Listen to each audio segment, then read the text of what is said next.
we love you. I hope you don't mind if I read my presentation today because my time has been very filled up with 16 Republican candidates for president vying for my endorsement. Good afternoon. Thank you for inviting me here this afternoon on behalf of America's first Postal Heritage Day. The great symbols of our heritage are quickly fading into history. The passage of the Mayflower, the daughters of the American Revolution, and the Confederate flag. I'm Mrs. T. Bill Banks, and I had hoped to have this building named after me, the Banks Building. Unfortunately, my plans fell through. I had planned to convert it into a bed and breakfast for the parents who were visiting our increasingly influent students at the University of California. I think that most of the other places in town are really not up to the standards of these new, richer students that we have here in our city. Of course, I did a run-through of the building before deciding to make a bid on it. And of course, it does require a major renovation. The one thing I would keep were those cute little brass post office boxes, because I think they'd be just perfect for my clients to store their jewels and guns while staying here. Of course, the first thing to go would have to be that horrific mural inside. Now, I don't know if you've all seen it. It's over there on that wall. It surrounds a clock next to some gated stairs which seem to go nowhere.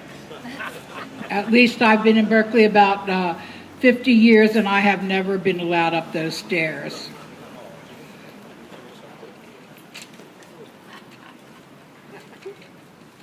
Now, the thing about that mural is, first of all, they say it is considered a prime example of Depression-era art. Well, one thing we can agree on, it's depressing. It was one of the many projects of that infamous WPA, which stands for We'll Pay for Anything. A scroll there on the mural, for those of you who've read it, you will know it says, this scroll is depicting two of the first white settlers in the area. Their names, Juan and Pedro. Now, I don't know about what you think, but I think things have changed an awful lot since then. I don't know how many people today would consider Juan and Pedro to be white, which brings up the fact that I had to bid against Donald Trump for this building. He wanted to turn it into a roundup holding center for illegal aliens, which were ferreted out of your so-called sanctuary city. Of course, personally, I would not have suffered at all from the complete dismantling of the postal system.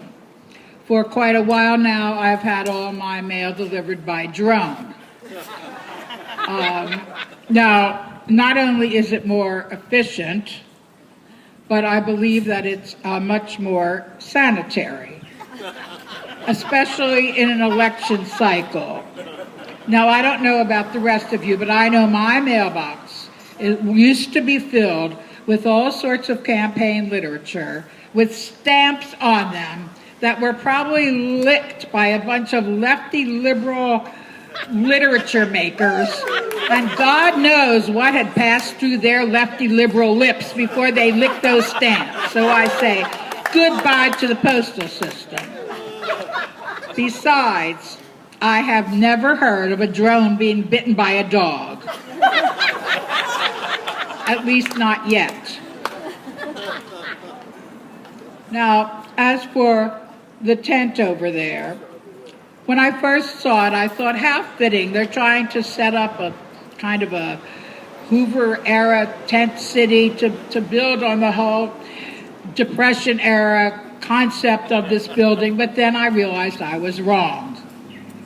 I realize now that most of you hippie degenerates had come here today in the hopes of playing post office.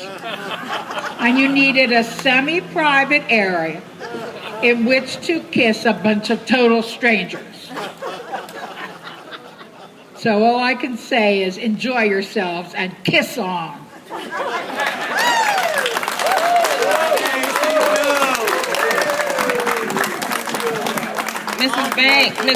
Miss Banks.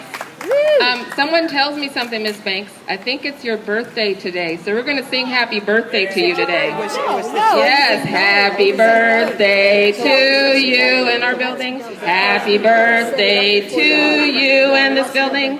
Happy birthday, dear Miss Banks. Happy birthday to you. You're not 100 years old, are you? But just one passing thought. The last time I was at this building, it was to hand in my tax return, and it happened to be April 15th, the day that most of us heard about this post office being saved. I'll gladly let you know I paid not 1 cent of taxes, so it is not my building. And I'd like to tell Ms. Banks and all others who are under that misunderstanding, guess how many tax dollars are paid to pay for U.S. Postal Services? Zero. Not a dime of your tax dollars are going to the U.S. Postal Service, but it is a public space. Our grandparents paid for it. My parents worked for it. And I was asked to announce the Medicare rally to save Medicare, July 30th March and rally at Frank Ogawa Plaza at 11 a.m. this Thursday. Save Medicare, because they're trying to privatize that as well. Do you know they're trying to privatize the IRS? Did you hear the latest? They want to hire private collection agencies to go after taxes, and so to fire the IRS agents. So more federal employees are on the chopping block if McConnell and the other crazies have their way. So speak up against that as well, please. And we have, I think, the Funky Nixons coming up. Are they ready? I believe they are. We have Mr. McDonald. Mark McDonald of the Funky Nixons will introduce his music. Thank you. All right, thank you all for showing up, and we're going to try and sing some short, intensely beautiful music for you. You see another Funky Nixon wandering around out there, set him up.